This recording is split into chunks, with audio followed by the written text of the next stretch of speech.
He is the worst serial killer in Russia's history. He just liked to kill. His eyes are very unpleasant. He has the look of a cornered predator. For years, he kept a city in fear.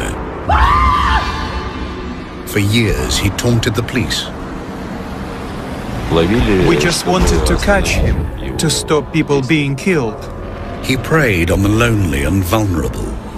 He operated very, very carefully. And he kept a unique record of his crimes. Based on unprecedented access to Moscow's elite murder squad and unique police footage of a disturbing reenacted confession.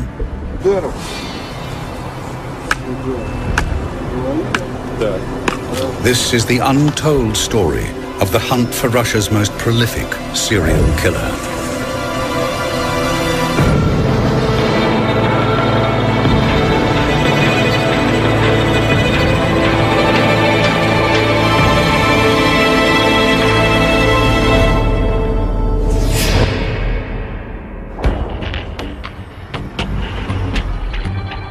Moscow has experienced extraordinary changes since the dark days of the Cold War. Today, it's a place of fabulous wealth and grinding poverty. Of postcard cathedrals and tough housing estates. And it's also the backdrop for the most notorious serial killer in Russian history. Bitsa Park is an extensive wooded area covering 22 square kilometers of southern Moscow. It's a popular spot where ordinary Russians play chess or just enjoy a pleasant stroll. But for years, it hid a grisly secret. On Saturday, October the 15th, 2005, Moscow police find the dead body of 31-year-old Nikolai Worobyev. He suffered terrible injuries to the head.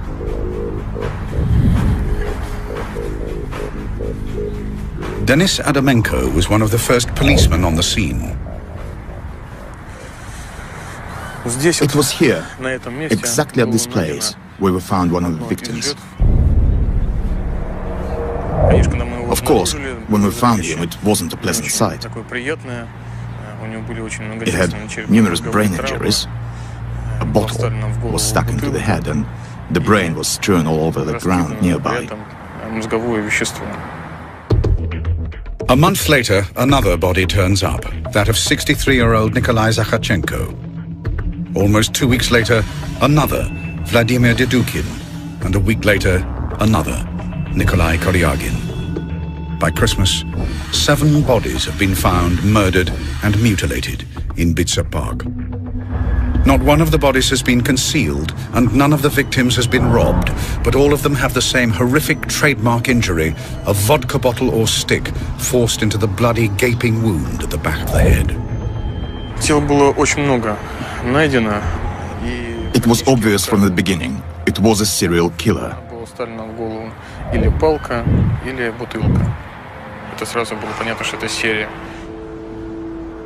Complex homicide investigations are handled by Moscow's elite murder squad. And their most senior and experienced investigator is Andrei Supranenko. Often clashing with Moscow's criminal underworld and handling the city's most violent murders, he's used to dealing with complex and dangerous cases, the kind that cost his predecessor his life. I took this criminal case for investigation in February 2006, when it became clear that we were dealing with a serial killer. With 7 bodies discovered by police and a serial killer on the loose, Moscow becomes a city in fear.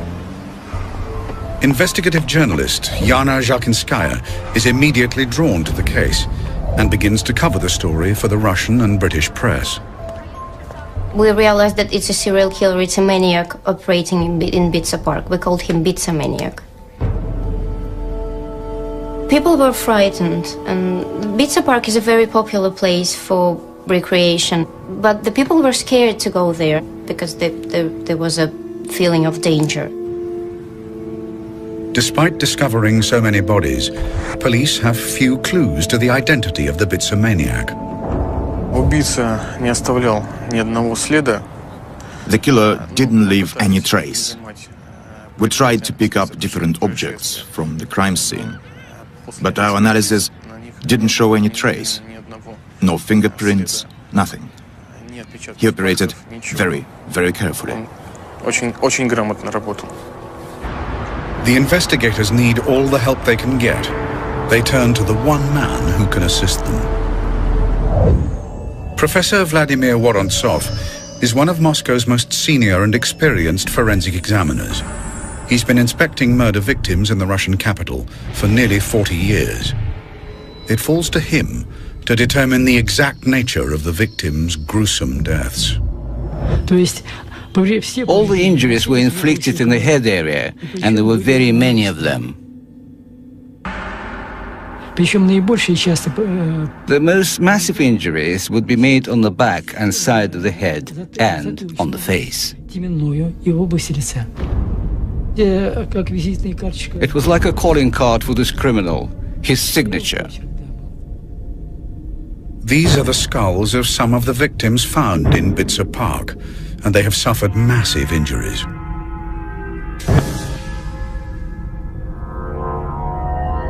Although the forensic evidence is very limited, Professor Vorontsov is still able to determine the likely murder weapon. This fracture was made by an object with an angled edge. It could have been a hammer. But just who is the killer wielding the hammer in Bitsa Park? Within weeks, there's a sensational development which promises to unlock the whole mystery. Девушка, остановитесь!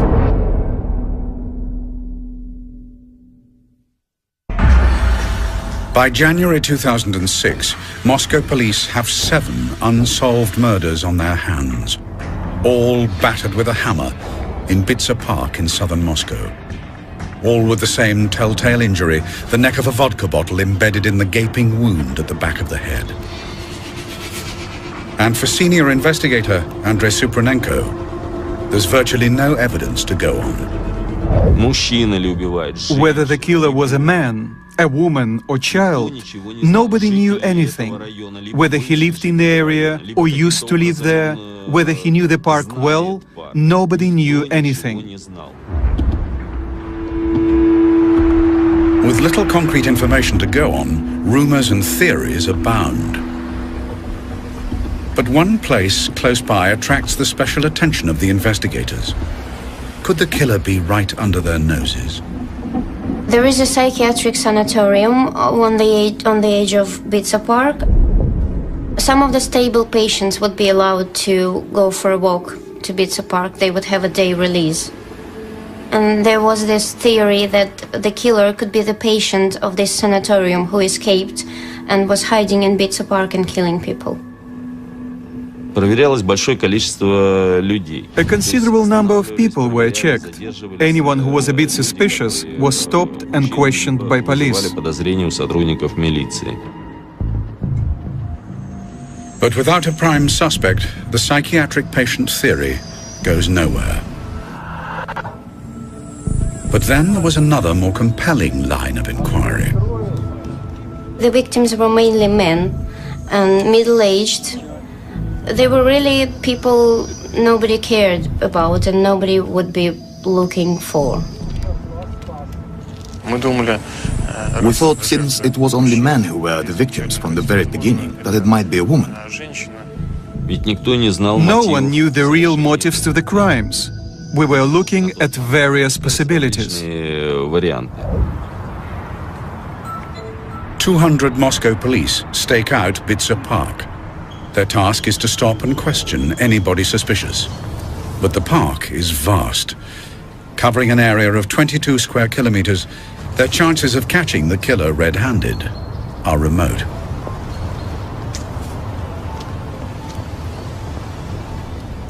Девушка, остановитесь!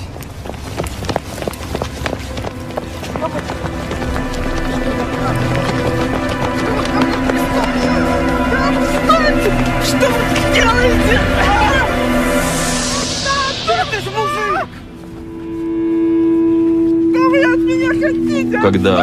When the transvestite was detained, naturally, it was suspicious. And then the police make a startling discovery. The transvestite is carrying a hammer in his bag. That guy felt like the right guy. But the transvestite claims he only has the hammer to protect himself against attack. When the story gets out, the press has a field day. We thought that this was the right guy, and there were lots of papers with the headlines, "The Pizza Maniac is caught." But the transvestite has a convincing alibi. We suspected he wasn't the killer by the end of the first day. But to check his alibi required almost 24 hours detailed work. And only after it was all done was he released. A week later, 25-year-old supermarket worker Mahmoud Joldashov is murdered.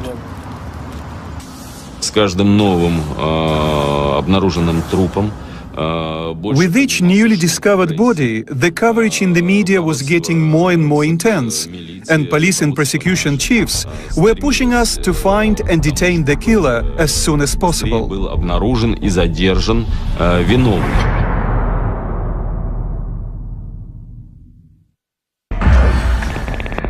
The pressure on the murder squad is becoming intense.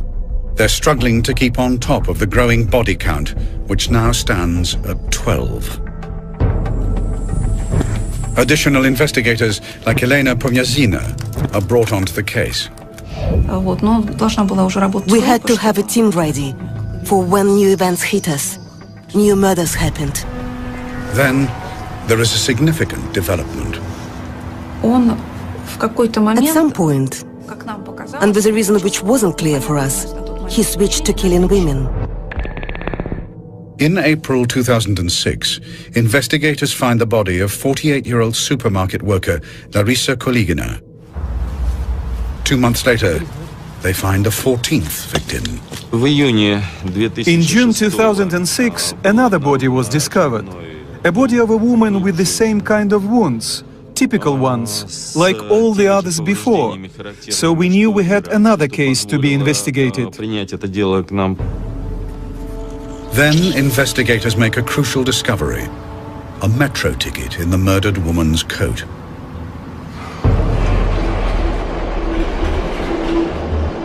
Investigators now begin an intensive trawl of the surveillance footage of the Moscow metro to see if they can find out who traveled with the woman that day. But it's an enormous task. Then there is a further breakthrough. 2 days later, police officers called me with a message that the son of the murdered woman had turned up and identified the body. The victim was 36-year-old single mother, Marina Moskolyova. She lived alone with her son, Sergei. When we interviewed him, he said his mom had gone out for a walk with a boyfriend, Sasha. She didn't come home.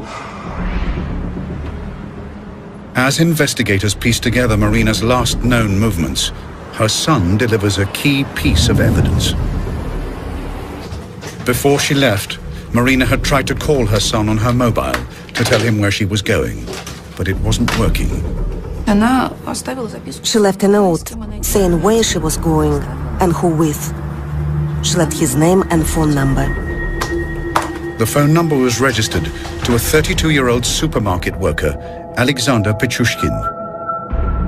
The name Alexander is often shortened in Russia to Sasha. This was our very first concrete clue, leading us to Pichushkin. We established his address at once. At the same time, the investigators uncover the video from the security cameras at the metro station. While combing through the videos, we found Moskolyova with a stranger walking together inside the metro station. These are the last images of Marina Moskalyova alive. She doesn't know it, but she's walking with a man who has a hammer in his bag and who fully intends to kill her. That man is Alexander Pichushkin. The video confirmed it was really him, together with Moskalyova, which was the proof we needed to arrest him and accuse him of the murder of Marina Moskalyova. В совершении убийства только Москалевой. 16 июня On the 16th of June, we arrested Pichushkin. задерживаем. Это было вечером, где-то. It was in the evening. It was dark, 10-11 p.m. Он себя вел совершенно спокойно. He was absolutely calm and denied everything at the beginning. Я не тот, кто вам нужен. За что вы меня задержали? Я не понимаю ничего. На тот момент... At the point he was detained, he was only suspected of Moskaleva's murder. But with the evidence mounting up against him, the note left by the murdered woman and the video images of her last moments alive, the investigators are sure they have the right man. And Pichushkin soon realizes it himself. They usually confess. Everybody confesses eventually. I didn't have any doubts. Investigator Pomazina is right. Within a few hours, Alexander Pichushkin confesses to the murder of Marina Moskalyova. На самом деле бисовский маньяк, как меня прозвали, это я. After 8 months' painstaking work, the investigators have their man. Конечно, мы получили. Of course, when we arrested the killer, we were all very satisfied. Investigators are now able to piece together Marina's last moments. She'd met Pichushkin on June the 13th. He'd asked her out for a picnic in the park. He said, I was sitting there with her for a very long time, really long, wondering whether to kill her or not. And eventually I decided to kill her because I felt that if I didn't, life would become torture for me.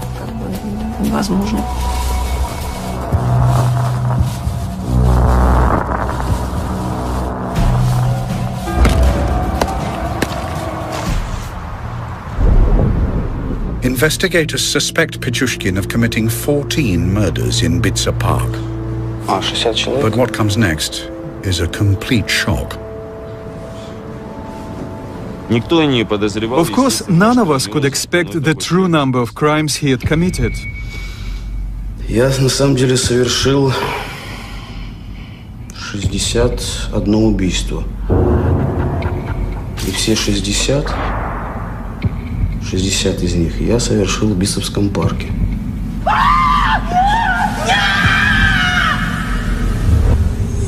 Я 14 лет делал, что я хотел.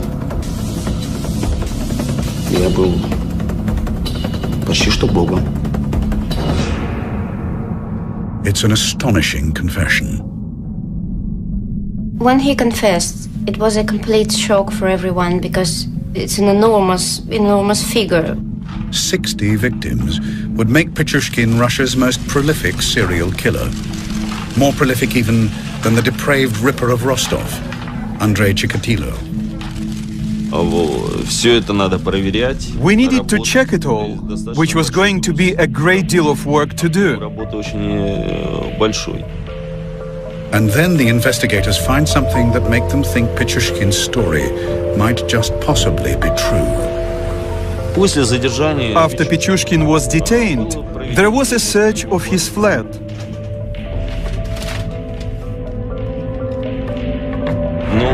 We got the chessboard with numbers pasted on it. Each figure, each number meant a crime.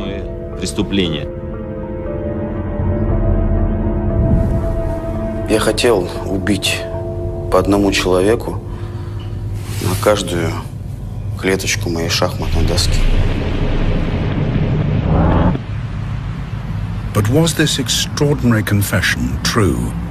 He might have said anything, but we couldn't believe his words unless we had proof. And to get that proof, they were going to have to get inside the mind of Russia's most prolific serial killer.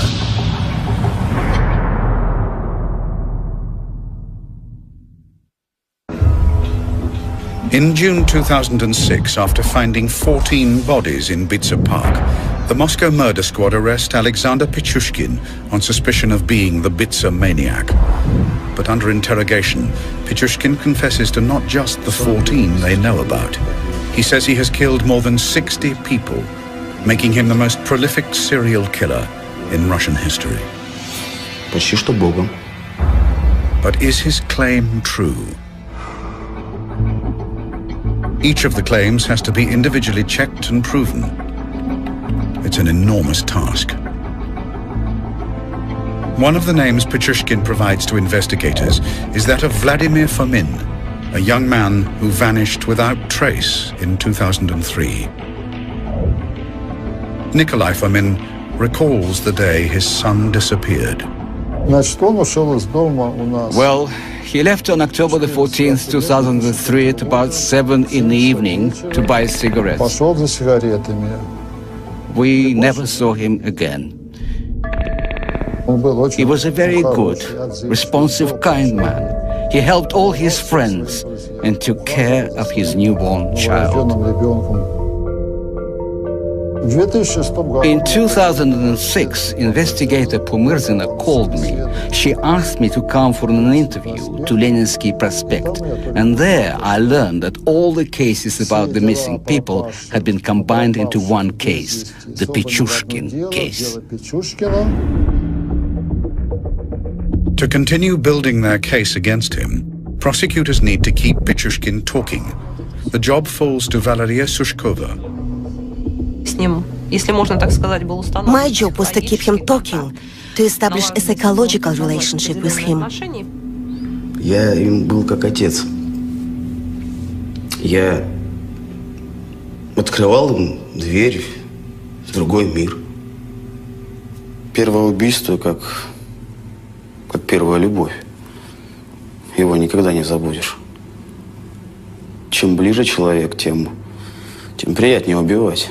Получаешь больше эмоций. It was terrible to hear what he was saying, even for me as an experienced investigator, to hear the pleasure and delight in his voice when he described how he smashed their skulls and pushed sticks and bottles into their wounds.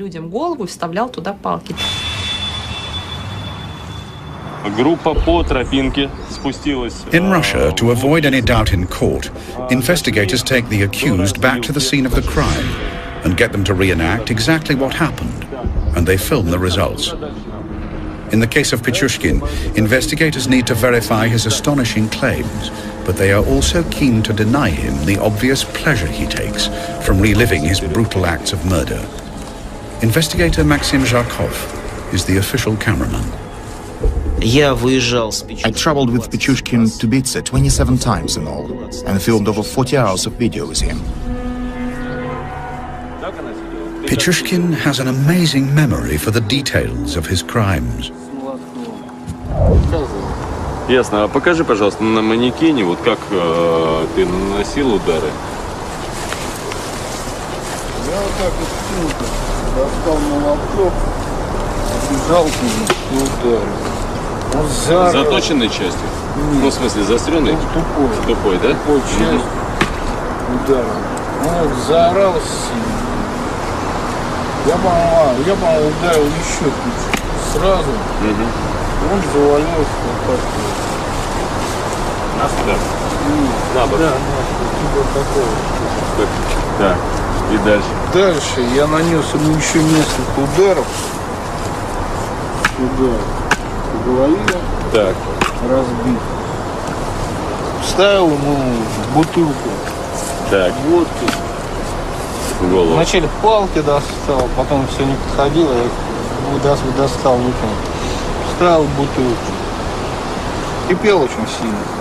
Даже когда уже мертвый был, ну, вроде раз там ударил, вообще.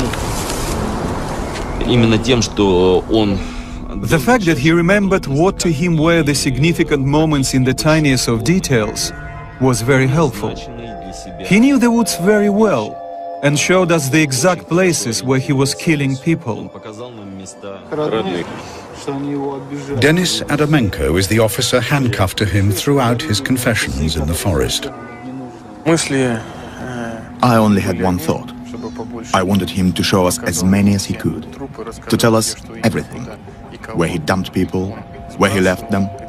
I wanted as much evidence as I could get.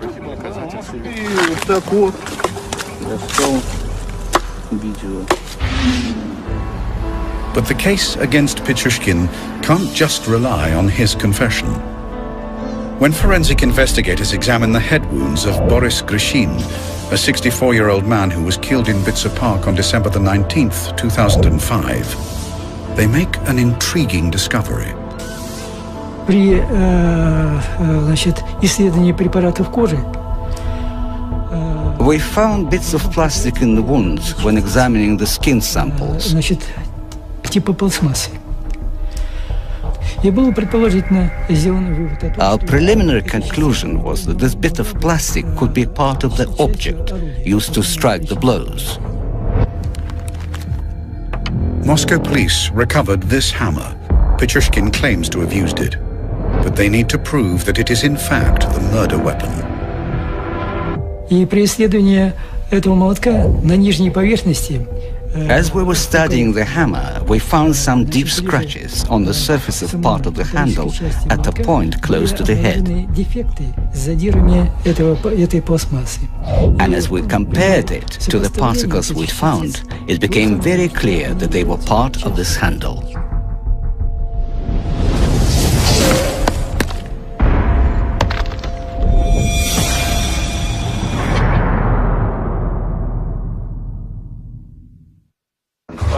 During his filmed confession, Pichushkin reveals many extraordinary murders and also how, as a killer, he grasped any opportunity to take a life. All his actions were designed to commit as many murders as possible. On January the 18th, 2002, Pichushkin met a 40-year-old homeless man called Slava. Здесь было, как бросил, он что-то начал щелина откроет, вот такое. Он его приподнял, вот такой, за ремень, по-моему, за что-то, штаны, вот такой. И вот такой положил наполовину. Затем поддел ноги, и он полетел. Ну и потом я услышал только крик там внизу, что-то старушечий такой похож, когда он уже, видимо, упал. At the time, people thought it was a suicide. Nobody saw anything criminal about it at all. He knew perfectly well what was going on. He knew what he was doing. As the investigators delve further, they build up a precise picture of the man who claims to have killed over 60 people. Pichushkin was born in Moscow on April the 9th, 1974. His background seemed ordinary. He lived with his mother and sister in this apartment on Hersonskaya Street. It's a typical Soviet-era flat, not far from Bitsa Park. He had a steady job in a supermarket and was generally well-liked. His was an ordinary, everyday life. Yet Alexander strove to be different. A team of doctors at Russia's leading psychiatric institute spent over 6 months analyzing Pichushkin's background and psychiatric history. And one of them is Dr. Evgeny Mikushkin. He wasn't happy in his private life. He just did his job and led a lonely life.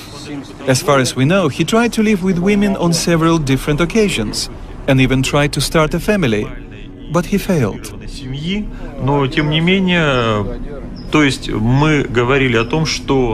The pattern of behavior that we were witnessing was very complicated.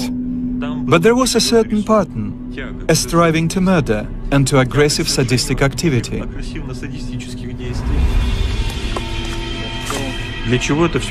So why was he doing all this?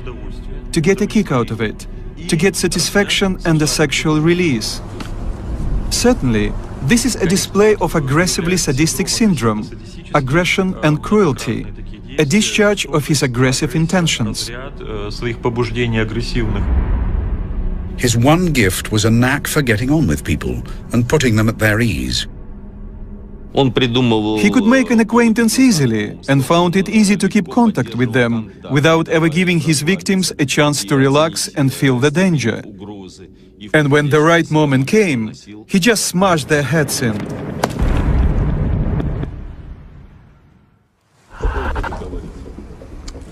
During the 40 hours of filmed confession in the forest, Pichushkin continues to horrify investigators with the scale of his killings. Pichushkin led us to the site of a murder we didn't even know about, and there we found the remains of a man who had never been discovered. Кости. О, видите, вот челюсть осталась. Челюсть. Вот еще кости. Ага. The jawbone belongs to a 36-year-old worker from St. Petersburg, Oleg Lorinenko. It was a rather remote place in the forest, and unfortunately, there was little left of that man. Weather and animals had spoiled the body, and there was practically nothing left.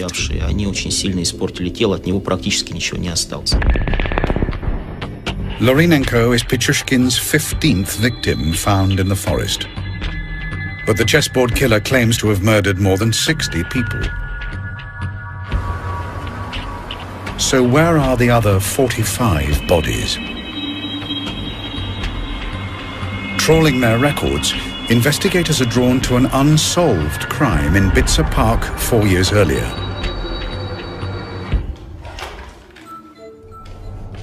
In February 2002, local police received a call from a hospital about a patient with curious injuries. Да, это горболица номер 6. К нам поступила пациентка с черепно-мозговой травмой. Она говорит, что на нее напали. Maria Viricheva had a worrying story about a man she'd recently met, a man called Alexander Pichushkin. Старший лейтенант, что случилось? Я познакомилась с ним у метро. On February the 23rd, 2002, Maria had met Alexander Pichushkin near Kharkovskaya metro station. She just split up from her boyfriend and was desperate to make ends meet. Я сидела, плакала. Он подошел, спросил, в чем дело. Выпить предложил. Pichushkin offered to sell her some cameras. He told her he'd hidden them in Bitsa Park. Maria Viricheva was pregnant at the time. Завел меня туда подальше. Подвел к колодцу. Говорит, что там спрятана коробка.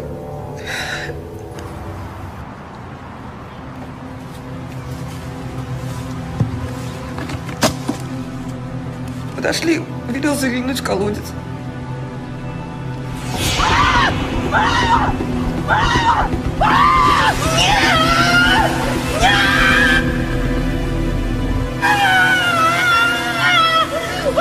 Carried along by the quick-flowing water, Viricheva managed to cling to life by climbing into a disused sewer.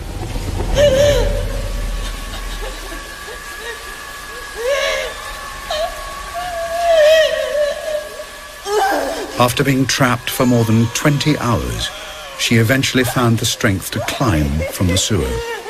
Я стала пытаться выход найти, ничего не видно.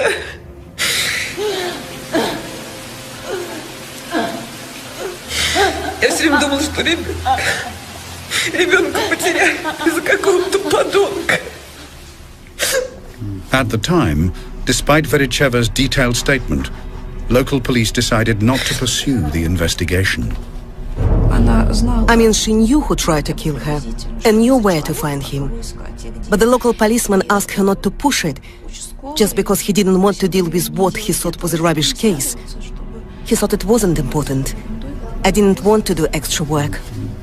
There was a real missed opportunity. There was a chance to catch him much earlier and to save about over 20 lives, I think.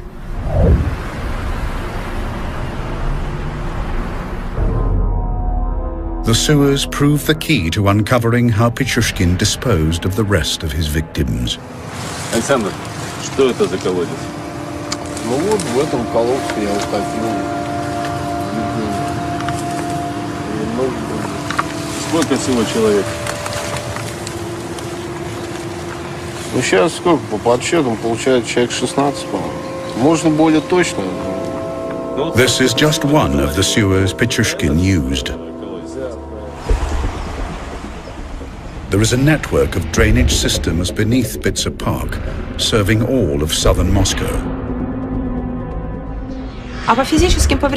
In terms of physical damage, you know, when he was throwing them down into the sewers, those people, if I can say so, they were rather lucky because their deaths were pretty instant. There are such massive water flows there and such huge water pressure that when we put a mannequin inside the sewer to see what it's like there, it was simply torn apart. Pichushkin disposed of many of his victims in this way, including his very first victim, Mikhail Odinchuk, an 18-year-old classmate whom Pichushkin murdered in 1992. Odinchuk had refused to partner Pichushkin on a killing spree.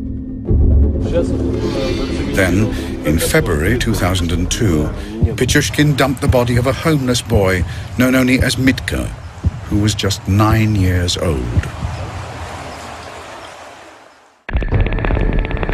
Pichushkin claims to have dumped the bodies of some 43 people in the sewers beneath Bitsa Park. He even blamed us for not being able to find all the bodies.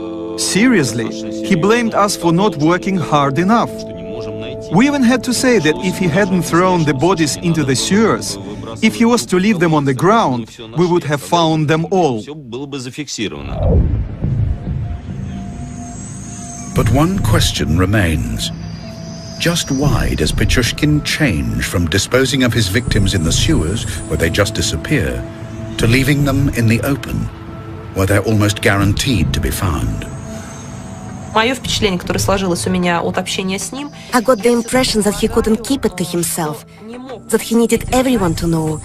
He wanted to get full credit, as he saw it, for what he was doing.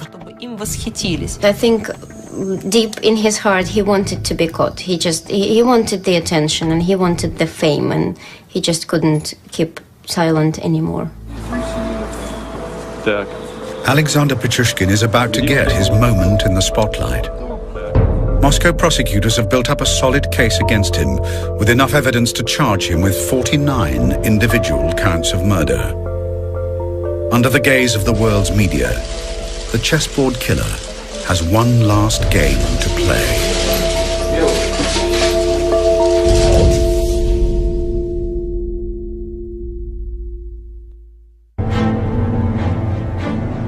On September the 13th, 2007, Russia's most prolific serial killer, Alexander Pichushkin, goes on trial in Moscow, charged with the murder of 49 people.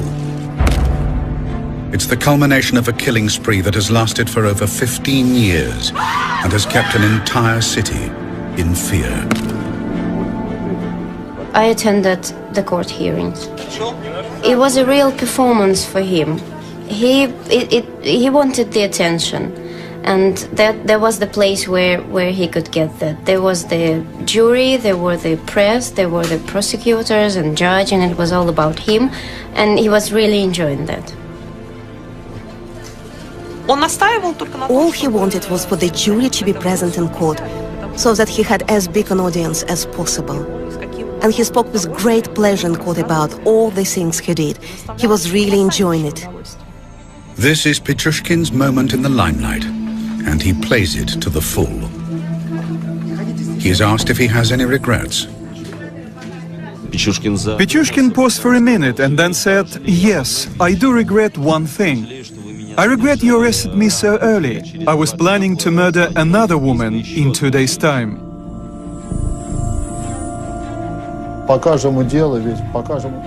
Each day the trial heard about 6 episodes, 5 or 6 murders. Pichushkin was very reserved, only nodded when they were asking him questions. Yes, I did it. Yes, it was me. For everyone, it was shocking. We thought he will at least say forgive me to those people whom he killed. He showed absolutely no remorse. But is the man who claims to have killed more than 60 people sane? An insane person cannot realize the consequences of his actions. But here, the subject's actions were purposeful and consistent, and he was aware of what he was doing. That is why the expert commission came to the conclusion that he was sane. After a trial lasting 6 weeks, the jury takes less than 3 hours to return a unanimous verdict. And on Monday, October the 29th, 2007, Judge Vladimir Usov pronounces sentence. Учитывая повышенную опасность совершенных преступлений, исключительно опасность для общества самого виновного, суд в целях восстановления социальной справедливости и предупреждения совершения новых преступлений считает необходимым назначить Пичушкину за совершение особо тяжких преступлений, повлекших массовую гибель людей, пожизненное лишение свободы. The Russian state and the chief prosecutor are proud of the result. Правосудие свершилось. Наказание назначено то, которого заслуживает обвинение. Pichushkin will spend the rest of his life behind bars. The first 15 years will be in solitary confinement. For Nikolai Fomin, the sentence provides justice for the cruel death of his son, Vladimir. There is no punishment higher than life imprisonment. This is as much as you can get. So he will stay in jail for life. Despite the guilty verdict, Vladimir Fomin's body has never been recovered, a fact that provides some small solace for his family. This is hope. This is hope. There is no body, the person may be alive. Same as during World War II. People who got the notice about a person gone missing, they kept waiting for 40 or 50 years. What if we are lucky? He'll come back as a millionaire from somewhere, maybe America. Convicting Pichushkin had taken 9 months strenuous work. Очень долго. It had been very hard and stressful. 24 hours a day, 7 days a week. An awful lot of work. And I shall never forget it. Well, for me it was the most serious case in my career. I have faced serial killers before, but none of them was such a cruel and ruthless murderer as Pichushkin. Although he still claims to have killed more than 60, the police have never found all the bodies. The court had the evidence to convict him of the murder of 48 people. It was an astonishing figure. I'd never interviewed a serial killer with so many victims before, but I had had similar cases. The only difference in this case was that it attracted a lot of public attention. It shook the world. I think he killed so many people because he just liked to kill. Pichushkin is quite an unusual serial killer. He is a hunter, a typical hunter, and his only motivation was to kill. There was no other motive, whatever else we might have thought.